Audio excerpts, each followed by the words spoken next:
வணக்கம் மக்களே. இப்போ நம்ம என்ன பார்க்க போறோம்னா ஆனியன் ஃப்ரைடு சிக்கன் எப்படின்னு செய்முறை பார்க்கலாம் வாங்க. அப்படியே கட் பண்ணி வச்ச பெரிய வெங்காயத்தில் அதில் 60 கிராம் பார்த்தீங்கன்னா கார்ன்ஃப்ளவர் மாவை ஆட் பண்ணிக்கோங்க. 1/2 டேபிள் ஸ்பூன் சால்ட்டு போட்டுக்குங்க. 1 table spoon chicken masala, 1/2 table spoon மஞ்சத்தூள் ஆட் பண்ணிக்கோங்க.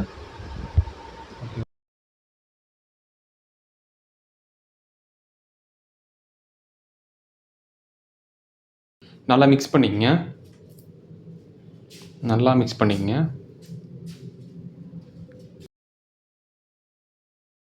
100 கிராம் ஆனியன் எடுத்தனால நானும் 100 கிராம் ஆயிலே எடுத்திருக்கேன். 2 ஈக்குவல் எடுத்திருக்கேன். அதில் நீங்கள் நல்லா போட்டுருங்க. போட்டு கொஞ்சம் நேரம் ஃப்ரை ஆக விட்டுருங்க.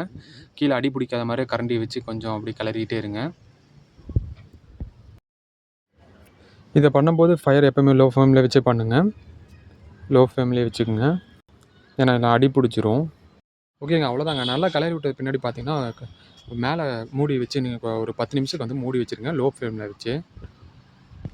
ஃப்ரை பண்ணதுக்கப்புறம் நம்ம ஆனியன் இப்படி தான் இருக்கும். இதை எடுத்து வச்சிடலாம். அதுக்கப்புறம் சிக்கனுக்கு வந்துடலாம். சிக்கனில் பார்த்தீங்கன்னா இந்த மேலே கொடுத்துருக்க இன்க்ரீடியன்ஸ்லாம் கொஞ்சம் ஆட் பண்ணிக்கோங்க. ஸ்பைசஸ் மட்டும் உங்களுக்கு எவ்வளோ தேவையோ அவ்வளோக்கு ஆட் பண்ணிக்கோங்க.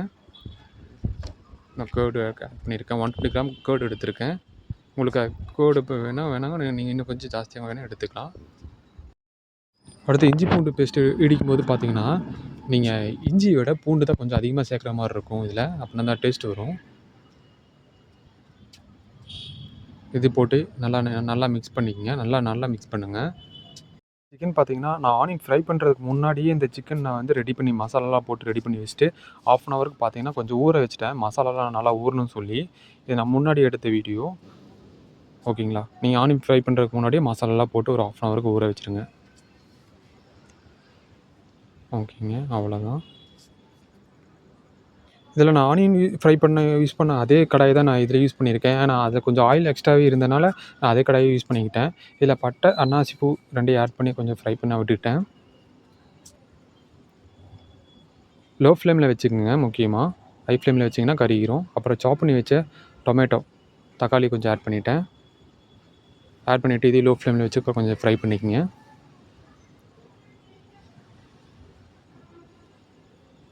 அப்படி லைட்டாக அதை அப்படி நசுக்கி விட்டிங்கன்னா அது கொஞ்சம் வெந்துடும். அவ்வளோதான். வெந்ததுக்கப்புறம் அந்த மசாலா ஊற வச்ச சிக்கனை எடுத்து இதில் நம்ம கொஞ்ச நேரம் போட்டு மிக்ஸ் பண்ணிடணும்.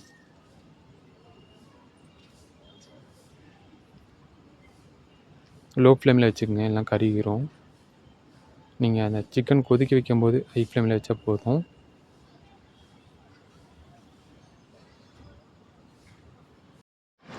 தண்ணி வந்து தேவையான அளவு நீங்கள் யூஸ் பண்ணிக்கங்க. நான் ஒரு 1.5 டம்ளர் தண்ணி ஊற்றிருக்கேன். ஏன்னா நீங்கள் மசாலா ஆட் பண்ணும்போது தண்ணி அதிகமாகவும் போயிருக்கலாம், இல்லை கம்மியாகவும் போயிருக்கலாம். அதனால் தேவையான அளவு ஊற்றிக்கிங்க பார்த்துட்டு. அதுக்கப்புறம் நல்லா கொதித்து வெந்ததுக்கப்புறம் நீங்கள் இறக்க போகிறதுக்கு ஒரு நிமிஷத்துக்கு முன்னாடி பார்த்தீங்கன்னா அந்த ஆனியன் ஃப்ரை எடுத்து நீங்கள் அந்த சிக்கனில் மிக்ஸ் பண்ணணும். அப்போ தான் மிக்ஸ் பண்ணணும், முன்னாடி நீங்கள் போடக்கூடாது. இப்போ போட்டு நீங்கள் நல்லா மிக்ஸ் பண்ணி கிளறி விட்டுருங்க. கிளறி விட்டுட்டு ஒரு 2 நிமிஷம் 2 நிமிஷம் நீங்கள் வந்து மூடி வச்சிங்கன்னா ஓகே.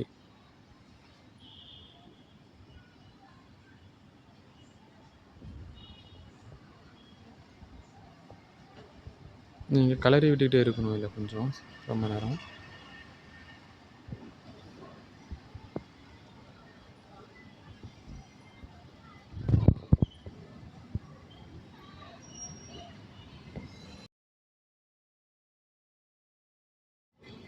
இங்கே பாருங்கள், இது வந்து நான் 5 நிமிஷம் கழித்து வேக விட்டு எடுத்திருக்கேன். இது இப்போ பார்க்க எப்படி இருக்குன்னு பாருங்கள். அப்படி கொஞ்சம் கலர்லாம் மாறி அந்த இதுக்கு வந்துருச்சு. அதுக்காக நீங்கள் கொத்தமல்லி அப்படி கட் பண்ணி வச்சு இது மேலே தூவி விட்டு லைட்டாக மூடி வச்சுட்டு இறக்கி மூடி வச்சிட்டிங்கன்னா நீங்கள் சர்வ் பண்ண ரெடி ஆயிடுச்சு. பாருங்கள், இதுதான் ஆனியன் ஃப்ரைட் சிக்கன். சாப்பிட்டு பாருங்கள், நல்லாயிருக்கும், சூப்பராக இருக்கும். மறக்காமல் சப்ஸ்கிரைப் பண்ணிடுங்க, லைக் பண்ணிடுங்க. சாப்பிட்டீங்களா? எப்படி இருந்துச்சு டேஸ்ட்டு? டேஸ்ட்டு சூப்பராக இருந்துச்சுங்க.